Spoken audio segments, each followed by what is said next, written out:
누가복음 14장 25절부터 35절까지입니다.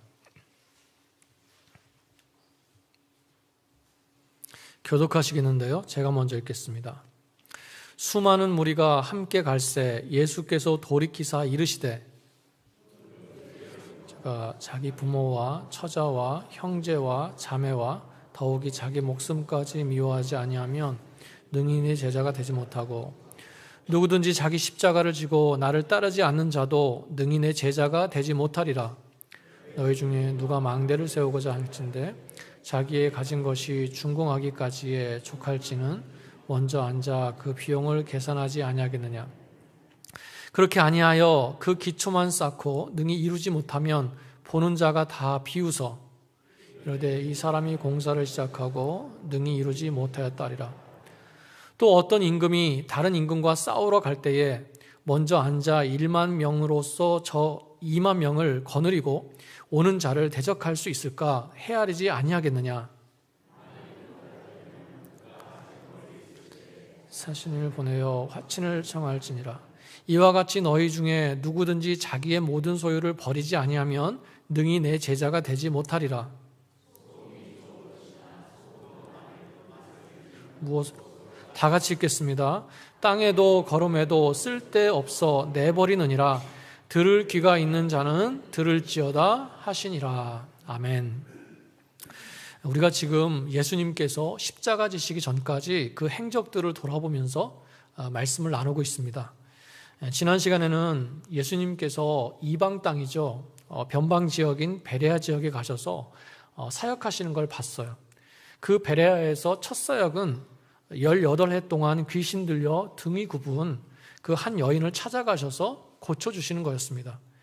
가장 작은 자 중에 작은 자를 찾아가 주신 거예요. 그러면서 또 한 가지 옆에서 그 놀라운 은혜를 경험하면서도 함께 기뻐하지 못하고 안식을 어겼다고 분노하는 그 회당장과 그 무리들에 대해서 봤습니다. 오늘 말씀은요, 예수님께서 베레아 지역에서 여러 가지 주옥 같은 말씀을 전해주셨는데요, 그 중에 제자도에 대해서 말씀하신 걸 함께 나누려고 합니다. 우리가 보고 있는 이 누가복음 14장은요, 예수님께서 베레아에 있는 한 바리새인 집에 초대받으셔서 식사하시는 장면으로 시작하고 있어요. 수많은 사람들이 예수님을 따라다녔다고 그랬습니다. 그래서 그 바리새인 집 주변에도 역시 많은 사람들이 모여들었는데요. 그 중에 수종병 걸린 사람이 있었다는 거예요. 이 수종병은 복부에 물이 차가지고 온 몸이 붓는 그런 병이었습니다. 그래서 예수님께서 지나치지 못하시고 그 수종병 걸린 사람을 고쳐주시는 거예요. 그런데 그때가 또 언제입니까? 안식일이었어요. 벌써 안식일에만 병 고치는 사건이 누가복음에만 3번째로 나오고 있습니다. 그러니까 그 주변에 있는 바리새인들이 또 싫어했겠죠. 그래서 그 바리새인 집에서 식사를 마치시고 떠나시는데 사람들이 또 예수님을 쫓아오지 않겠습니까? 그런데 예수님께서 길을 가시다 말고 갑자기 멈춰 서시더니 자신을 따라오는 사람들을 향해서 누가 진짜 제자냐? 너희는 나를 따르는 것이 뭐라고 생각하냐? 이런 질문을 하시는 거예요. 그러면서 뭐라고 그러세요? 내 제자가 되려면 자기 부모와 처자와 형제와 자매를 미워해야 된다 그러세요. 심지어 자기 목숨을 미워하지 않으면 내 제자가 되지 못한다. 이런 말씀을 하시는 거예요. 듣기에 따라서 좀 충격적인 말이 될 수 있습니다. 생각해 보세요. 이방 지역이라고 그랬어요. 그러니까 예수님을 따라오는 대부분의 사람들은 이방인들이었습니다. 그러니까 예수님에 대해서는 말할 것도 없고 하나님에 대해서 잘 모르는 그런 사람들이 대부분이었을 거예요. 그래서 그 중에는 정말 예수님의 제자가 되려고 따라다니는 사람들보다는 예수님이 행하시는 기적을 보기 위해서 그리고 그 가운데 무엇이라도 하나 얻을 것이 있나라고 하는 그런 기대감과 막연한 기대감과 호기심에 따라다니는 사람들이 대부분이었을 겁니다. 그런데 그런 사람들을 붙들어 놓고 나를 따라다니는 것, 내 제자가 된다는 것은 너희 가족을 미워해야 되는 거야. 이렇게 말씀하셨을 때 이게 좀 충격으로 다가오는 거죠. 그리고 가족을 어떻게 미워해? 라고 하면서 그 반항하는 마음을 일으키는 그런 말씀이었다는 거예요. 그러니까 굉장히 공격적이고 강하게 말씀하고 계시는 겁니다. 왜 예수님이 갑자기 제자도에 대해서 말씀하실까? 계속해서 바리새인들과 부딪히잖아요. 바리새인들은 하나님 앞에 선택받은 사람들이라고 생각하고 있고요. 그리고 예수님을 따라다니는 그들을 볼 땐 정말 막연하게 뭔가를 모르고 그냥 따라다니는 거예요. 그러니까 예수님 마음에는 안타까움이 있었던 것 같습니다. 너희처럼 지금 막연한 기대를 가지고 따라다닌다고 되는 게 아닌데, 자신들이 선택받았다고 생각하지만 정말 저 모습은 아닌데, 그런 안타까움이 있으셨고요. 그러면서 동시에 그들이 정말 변해서 예수님의 제자의 삶을 살기를 원하는 그런 간절한 마음도 있으셨을 거예요. 그리고는 거기에 또 누가 함께 있습니까? 이미 제자였던 12제자가 있었어요. 그래서 예수님께서 이런 제자도에 대해서 말씀하실 때 제자들도 뒤돌아봤을 겁니다. 나는 정말 예수님의 제자로서 잘 따라가고 있는 건가? 나는 바른 길 가고 있는 건가? 그리고 거기엔 또 누가 있어요? 거짓 제자 유다도 있습니다. 여러분, 제자라고 하면 번뜩 떠오르는 게 뭐예요? 선생에게 배우는 사람, 그죠? 또 훈련받는 사람, 또는 사명받은 사람, 여러 가지를 생각할 수 있습니다. 그런데 오늘 예수님께서는 당신을 따르는 제자들의 모습으로 뭘 강조하고 계세요? 하나님을 사랑하는 그 사랑으로 드리는 희생과 헌신에 대해서 얘기합니다. 희생하는 걸 말씀하고 있는 거예요. 강조하고 계시는 거예요. 예수님께서는 왜 가족과 자신의 목숨을 예로 드신 걸까요? 우리는요, 우리의 사랑이나 헌신은 이 가족이라는 경계 안에, 자신의 유익이라고 하는 그 경계 안에 머물러 있을 때가 많기 때문에 그렇습니다. 내가 사랑하는 가족, 나에게 잘하는 사람, 나와 맞는 사람, 그 안에서의 사랑이고 희생이더라는 거예요. 예수님은 우리가 중요하게 생각하는 그 희생의 경계를 건드리고 계세요. 원수를 사랑하라고 하신 예수님께서 가족을 미워하라고 하시겠습니까? 아니죠. 그런데 제자가 되려면 그 경계를 좀 넘어야 되지 않겠냐, 이 말씀을 지금 하고 싶으신 겁니다. 자기 부모나 처자식, 형제자매를 미워하지 않으면 이라고 말씀할 때 그 미워하다라는 말은요, 원래 뜻을 보면 덜 사랑한다 이런 뜻입니다. 그러니까 비교해서 더 사랑한다, 덜 사랑한다를 지금 말씀하시는 거예요. 그러니까 예수님이 말씀하시는 건 뭡니까? 가족을 미워하라는 그 말씀이 아니라 누구를 더 먼저 사랑할 거냐, 바로 우선순위에 대해서 말씀하고 계시는 거예요.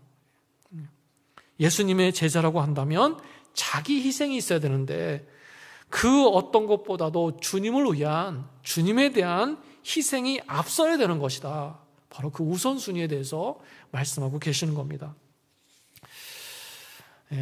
다른 사람은 몰라도요, 예수님은 우리에게 이런 말씀을 하실 자격이 충분하십니다. 왜냐하면 나를 위해서 죽기까지 사랑하시고요, 희생하셨기 때문이에요. 그걸 말로만 하신 것이 아니라 몸소 보여주셨기 때문에 그렇습니다. 그러니까 예수님은 우리를 너무나 잘 알고 계시는 거예요. 내가 뭐에 약한지 아주 꼭 집어서 말씀하고 계십니다. 가족을 미워하라. 우리가 가족, 또 자녀, 하나님보다 우선순위를 둘 때가 많습니다. 다른 건 모르겠는데 이 가족에 대해서 우리가 참 민감해요. 또 네 목숨을 미워하라. 우리가요, 자기 애가 참 많은 사람들입니다. 하나님보다 나 자신을 더 사랑하는 자기 애가 앞설 때가 많다는 거예요. 또 33절을 보시면 자신의 소유를 버리지 않으면 제자가 될 수 없다. 여러분, 우리가요, 이 소유에 대한 욕심이 또 참 많아요. 하나님보다 내 소유와 내 이익이 앞설 때가 많습니다. 보세요. 가족의, 자기의, 또 소유에 대한 것, 우리가 쉽게 포기하지 못하는 대표적인 것들 중에 하나예요. 하나님께서는 나를 사랑한다면 네 가족을 버려라, 네 목숨을 버려라, 이렇게 말씀하시는 분이 아니십니다. 너의 마음을 어디에 더 두고 사냐, 이걸 지금 물어보고 계시는 거예요. 너의 우선순위가 뭐냐, 삶에. 네 마음에 너의 중심을 붙들고 있는 것이 도대체 뭐냐? 그걸 말씀하고 계시는 겁니다. 제자라고 한다면, 예수님을 따르는 사람이라고 한다면 예수님이 우선순위가 돼야 되고 예수님께 붙들려 살아야 된다라고 하는 말씀을 하고 계시는 거예요. 이렇게 예수님께서는 우선순위에 대해서 말씀하시고요. 이어서 우선순위를 주님께 두고 어떻게 살아야 되느냐, 제자의 삶에 대해서 구체적으로 말씀하고 있습니다. 특별히 세 가지 비유를 들고 계시거든요. 이 세 가지 비유가 강조하는 게 다 다릅니다. 제자라고 한다면 무엇을 해야 되는가, 어떻게 살아야 되는가. 첫 번째는요, 앞서가신 예수님을 잘 알아야 됩니다. 예수님을 잘 알기 위해서 힘써야 됩니다. 말씀을 보면요, 첫 번째 비유로 망대를 건축하는 비유를 들고 계세요. 망대가 뭡니까? 군사적인 목적을 가지고 적의 동향을 살피고 감시하기 위해서 높게 만들어 세운 파수대예요. 요새나 성벽에 세우지 않습니까? 그런데 그 망대를 세울 때 어떻게 해요? 어디에 세워야 잘 세우는지 위치를 생각하고요, 그리고 어느 정도 높이와 어떤 모양으로 만들어야 안전한지 여러 가지를 계획하고 준비한다는 거예요. 그런데 그런 것을 준비하는 결정적인 영향이 뭐예요? 그 망대를 세우는 비용이라는 겁니다. 비용. 그 전체에 드는 비용을 잘못 계산하면 시작은 할 수 있지만 잘못하면 기초 공사만 하고 중간에 멈출 수 있다는 거예요. 어중간하게 만들다 말아서 정작 사용할 수 없는 그런 일이 생길 거라는 겁니다. 그래서 그걸 보고 적들이 조롱할 거라는 거예요. 비웃을 거다, 이렇게 얘기합니다. 그래서 제자가 된다는 것은 뭐냐? 마치 망대를 세울 때 그 드는 비용을 정확하게 파악하는 것과 같다, 이렇게 말씀하세요. 무슨 말입니까? 내가 예수님의 제자의 길을 갈 때 내가 지불해야 될 대가가 무엇이냐, 그걸 분명히 알고 가야 된다는 거예요. 그렇지 않으면 마치 망대를 건축하다가 중간에 멈추는 것처럼 제자의 길을 중간에 포기하는 일이 생길 수 있다는 겁니다. 여러분, 바울이요, 디모데에게 보내는 편지 속에서 이런 내용이 있습니다. 대마는 이 세상을 사랑하여 나를 버리고 데살로니가로 갔고, 그레스게는 갈라디아로, 디도는 달마디아로 갔다. 결국은 예수님의 제자의 길을 포기하고 다시 세상으로 떠난 사람들에 대해서 언급하고 있습니다. 그 길이 어떤 길인지, 어떤 희생이 있어야 되는지, 무엇을 감당해야 되는지 바로 알지 못했을 때 이런 일이 생긴다는 거예요. 자, 그렇다면 어떻게 알 수 있습니까? 제자는요, 선생의 길을 따라가는 사람이에요. 제자는 선생을 닮는 사람입니다. 그래서 예수님의 제자는 예수님을 배우고 예수님을 닮아가는 사람이에요. 내가 예수님의 제자로 살아가기 위해서는요, 그걸 위해서 내가 지불해야 될 대가를 제대로 알기 위해서는 다른 게 없습니다. 바로 앞서 가신 예수님을 바로 알아야 된다는 거예요. 여러분, 예수님과 제자들이요, 가이사랴 빌립보에 가셨어요. 이 가이사랴 빌립보는요, 기획도시입니다. 일부러 새롭게 만들어진 도시예요. 도시를 만들어 놓고 황제를 기린다는 의미에서 가이사랴라는 이름을 붙인 거예요. 그래서요, 굉장히 화려한 도시입니다. 잘 정돈된 도시예요.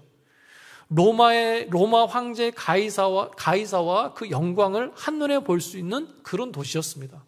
자, 그런데 거기에 저기 촌동네 갈릴리 출신의 제자들과 예수님이 가신 거예요.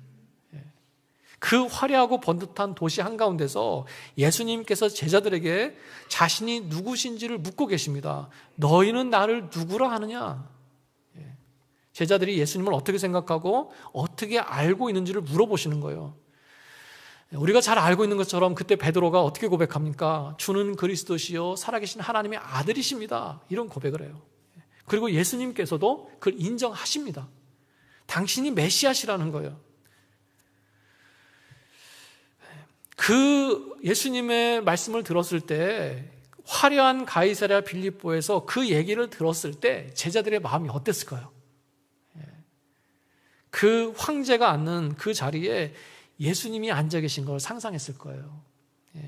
그 화려하고 영광스러운 자리에 예수님의 그 자리가 예수님의 자리고 그 옆에 서 있는 자신들의 모습을 그려봤을 겁니다. 얼마나 흥분되고 좋았겠어요.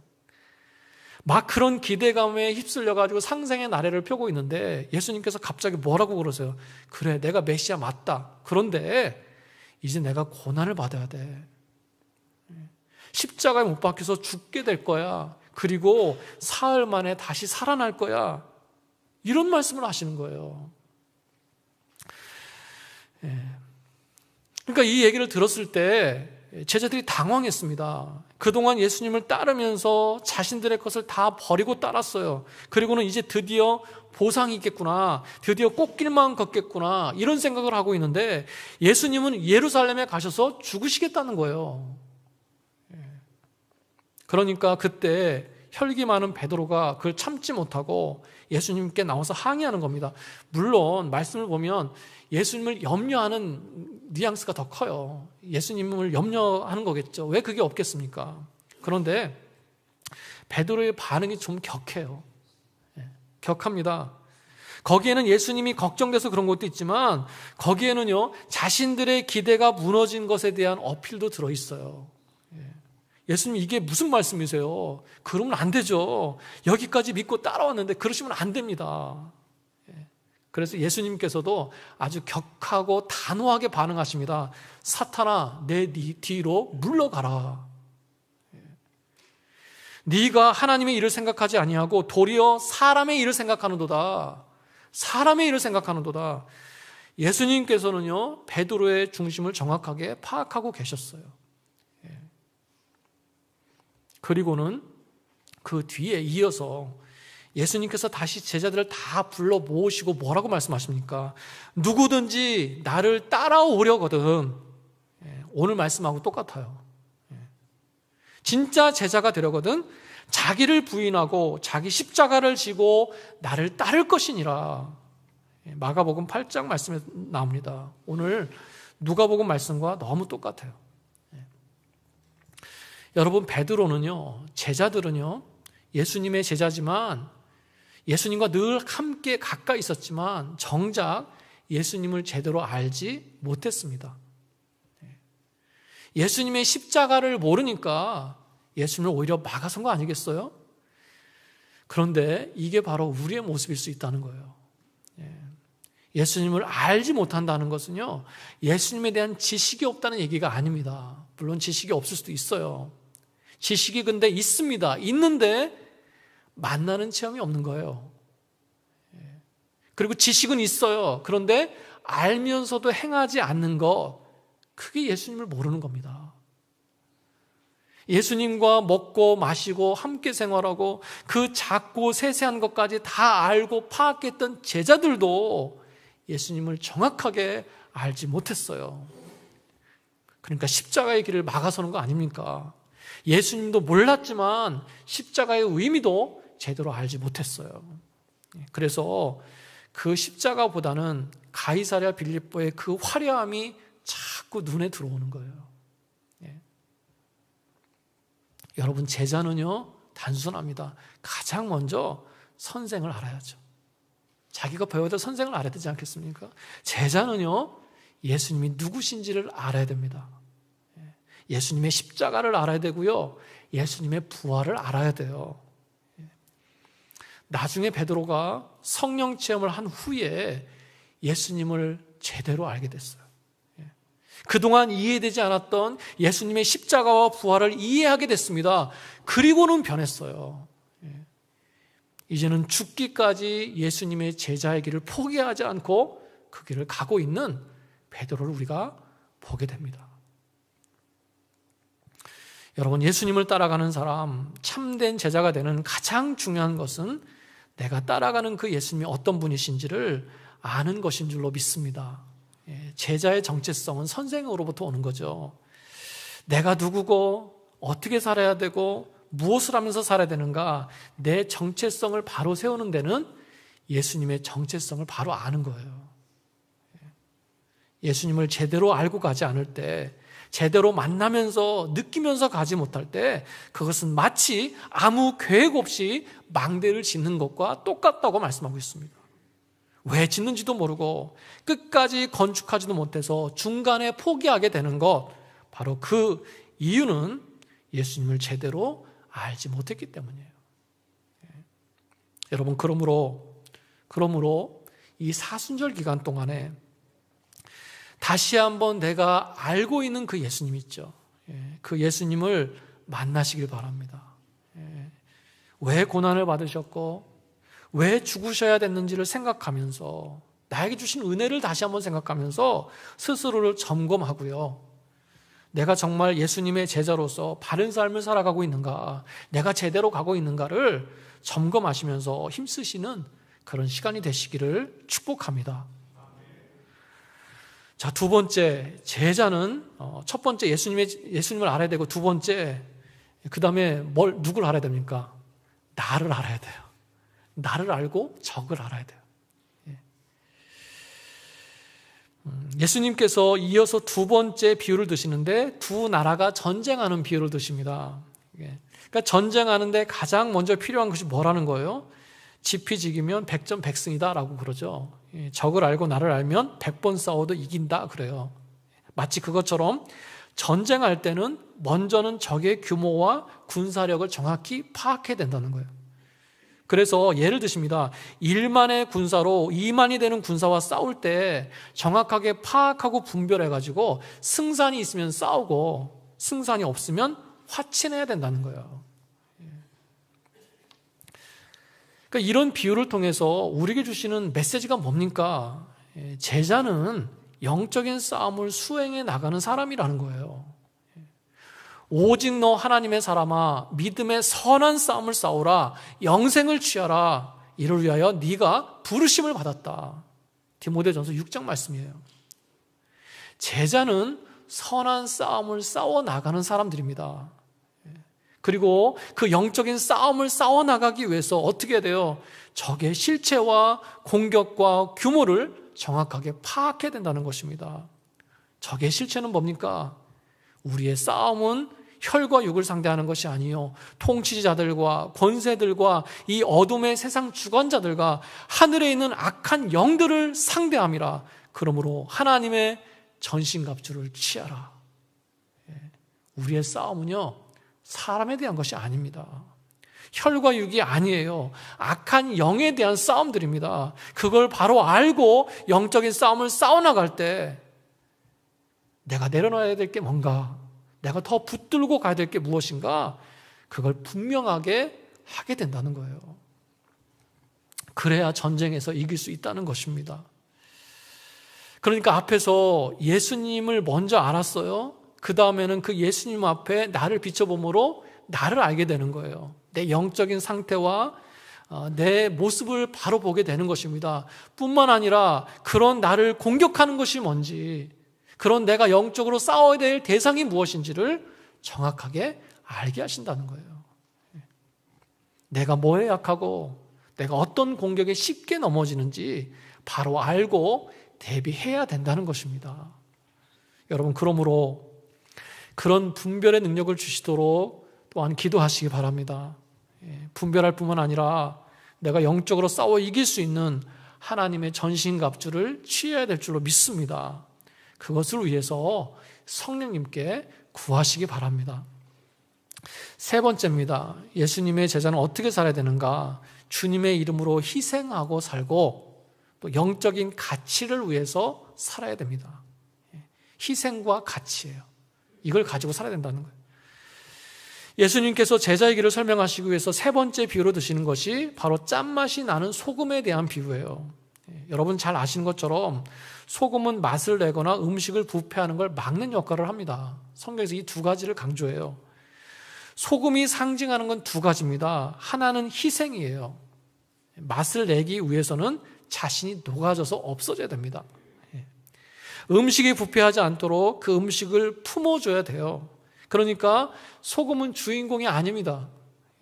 그래서 어떨 때는 존재감이 없어요. 필요는 한데 인정은 못 받습니다. 귀한 취급을 못 받는다는 거예요. 음식은 스스로 맛을 낸다고 생각합니다. 그런데 그곳에 들어가 있는 소금은 표시나지 않습니다. 요리를 잘했다, 음식이 맛있다 그러지 보통 뭐 소금이 맛이 좋다, 소금을 잘 썼다 이러지는 않잖아요. 소금은 가려져 있습니다. 가끔 음식 스스로가 본인이 잘나서 부패하지 않는다 이렇게 생각하지만 아닙니다. 소금 때문에 그런 거예요. 이처럼 소금은 희생을 의미합니다.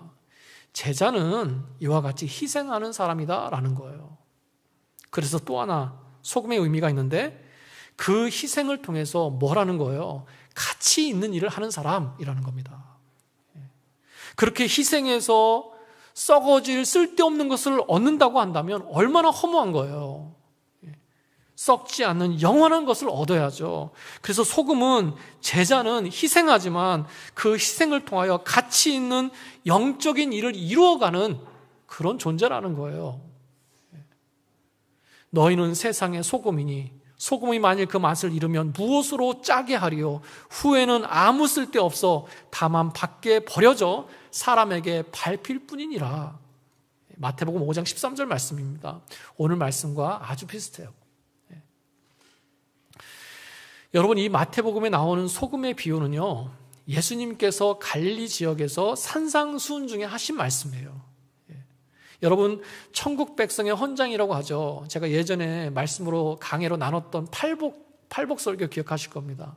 그 팔복 설교 뒤에 하신 말씀이에요. 그러니까 하나님의 백성, 바로 우리죠. 우리가 세상 속에서 살아가는데 우리의 정체성은 뭐냐? 소금이라는 거 말씀하시는 거예요. 그런데 이 소금의 비유를 하시기 전에 무슨 말씀을 하시냐면 세상이 제자인 너희를 적대시할 것이다. 이 말씀부터 하세요. 세상이 너희를 욕하고 박해하고 악한 말을 할 것이다. 결코 너희에게 우호적이지 않을 것이다. 그러면서 이어서 하신 말씀이 바로 소금의 비유라는 거예요. 그러니까 그 세상을 피해라. 너희도 그 세상을 적대시해라. 이렇게 말씀하신 것이 아니라 오히려 그 속에 들어가서 소금이 되라. 이렇게 말씀하시고 있다는 겁니다. 정확하게 말하면요, 너희는 세상의 소금이 되어야 한다 이렇게 말씀하시지 않고 너희는 이미 세상의 소금이다 이렇게 선포하세요. 너희는 이미 소금인데 너희를 핍박하고 너희를 거부하는 그 세상 속에 들어가서 소금의 맛을 내면서 살아가라. 소금의 역할을 다하라. 이렇게 말씀하고 계시는 겁니다. 그리고는요, 그 소금이 역할을 다하지 못할 때 다만 밖에 버려져서 사람들에게 밟힐 것이다. 이렇게 말씀하고 계세요. 예수님 당시에는요, 이 소금이 바다에서 나지 않았습니다. 산에서 취했어요. 뭐 바위 같은 데서 이제 소금을 얻었습니다. 그래서 이 소금에는 흙이나 불순물이 많았어요. 그래서 그게 심하면 소금을 못 씁니다. 그리고 보관을 잘못하잖아요. 그러면은 중간에 변해가지고 짠맛을 잃어버리는 경우가 참 많았대요. 그래서 한 번 변질된 소금은 다시 되돌릴 수 없었기 때문에 그냥 길거리에다가 버렸다는 겁니다. 소금이 짠맛을 잃어버리면 아무런 소용이 없는 것처럼 제자가 그 역할을 잃어버리면 제자가 아니라는 거예요.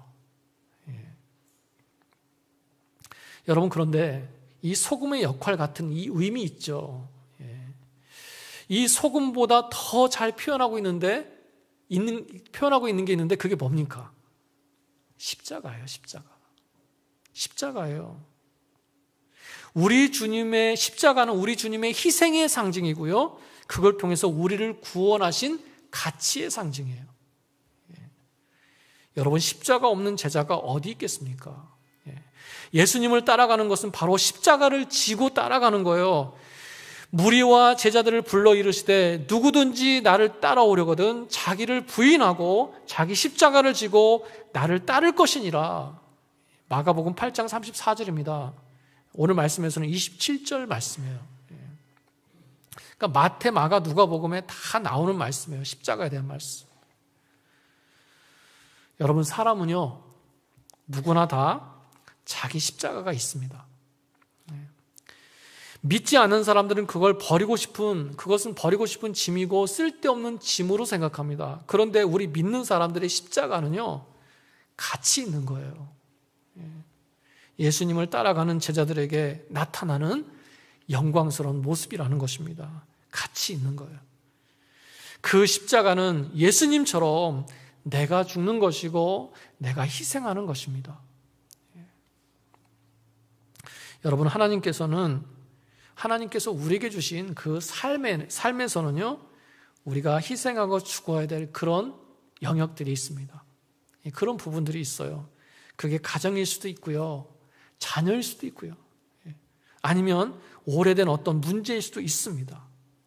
그곳에서 내가 십자가를 감당할 때, 소금의 역할을 감당할 때 비로소 맛이 나고 살아나는 그런 일들이 있는데, 그걸 하나님이 우리에게 맡기셨다는 거예요. 그리고 하나님께서는 늘 내가 감당할 만한 십자가를 맡기십니다. 그리고 그 십자가를 통해서 고난만 맛보게 하시는 것이 아니라 부활의 기쁨과 능력도 맛보게 하십니다. 여러분, 그러므로 그 십자가를 기쁨으로 감당하고 그 소금의 역할을 감사함으로 감당하면서 그 가치를 볼 때까지, 그 부활의 능력을 경험할 때까지 지치지 마시고요, 포기하지 마시고 믿음으로 승리해 나가시기를 바랍니다. 그런 저와 여러분 되시기를 축복합니다. 시편 126편을 보면 우리가 너무나 잘 아는 말씀이 하나 있어요. 눈물을 흘리며 씨를 뿌리는 자는 기쁨으로 거두리로다. 믿지 않는 사람들도 인용하는 그런 말씀이죠. 여러분, 그런데 이 말씀의 배경을 아십니까? 이스라엘은요, 여름식물, 겨울식물이 있어요. 과일은 여름식물이고요, 밀이나 보리 같은 곡식은 겨울식물이에요. 그러니까 곡식이 참 중요하지 않습니까? 그래서 이 겨울식물, 씨를 뿌리는 것을 굉장히 중요하게 생각했어요. 그래서 온 정성을 다하고 손이 참 많이 갔습니다. 그래서 씨를 뿌릴 때 한 번에 뿌리지 않고요, 여러 번에 나눠서 뿌렸어요. 어느 정도였냐면 1만 스퀘어핏 땅 약 4에서 5kg 정도의 씨를 뿌렸습니다. 굉장히 손이 많이 갔어요. 힘든 일이었다는 거죠. 그래서 정말 씨를 뿌리다가 너무 힘들어가지고 눈물이 날 정도였어요. 너무 힘드니까. 그런데 나중에 추수할 때 어느 정도로 거두게 하시는가? 그 뿌린 씨의 30배, 40배를 거두게 된대요. 풍년일 때는요, 100배의 수확을 거두기도 한다는 겁니다. 그러니까 우리가 말씀에서 30배, 60배, 100배의 결실을 주세요, 이렇게 기도도 하고 말씀도 읽는데 우리가 그냥 과장해서 어떤 상징적인 의미로 생각을 하잖아요. 그런데 실제로 현실 속에서 30배, 60배, 100배의 결실을 거둔다는 겁니다. 눈물로 씨를 뿌리지만 기쁨으로 거둔다, 이런 배경이 있는 말씀이에요. 지금 여러분이 우리 삶 속에서 어떤 모양으로든지 주님의 이름으로 참아내고, 주님의 이름으로 희생하고, 주님의 이름으로 헌신하고 있다면, 주님의 이름으로 그 십자가를 감당하고 있다면 여러분은 의식하지 못할지라도 이미 제자의 삶을 살고 계시는 겁니다. 그리고 하나님께서는 그 눈물로 뿌려진 삶 속에서 기쁨으로 열매를 거두게 하실 줄로 믿습니다. 내 삶의 그 모든 일이 그 주님을 위한 희생이 되고 주님을 위한 십자가가 되시기를 축복합니다. 그래서 30배, 60배, 100배의 그 결실을 현실 속에서 실제로 눈으로 볼 수 있는 그 축복을 누리시는 그런 저 여러분 되시기를 축원합니다. 오늘 예수님께서 자신을 따라오는 그 사람들에게 제자도에 대해서 말씀하셨어요. 정리하겠습니다. 제자의 삶은 우선순위를 예수님께 두면서 살아가는 삶입니다. 제자는 예수님을 바로 알고 대가를 지불해 가면서 사는 사람들입니다. 또 제자는 나를 알고 적을 알아서 영적으로 잘 싸워나가는 사람들입니다. 또 제자는 주님의 이름으로 희생하고 영적인 가치를 위해서 살아가는 사람들입니다. 그런 예수님의 제자의 삶을 잘 살아가시는 그런 저 여러분 되시기를 축복합니다. 아멘.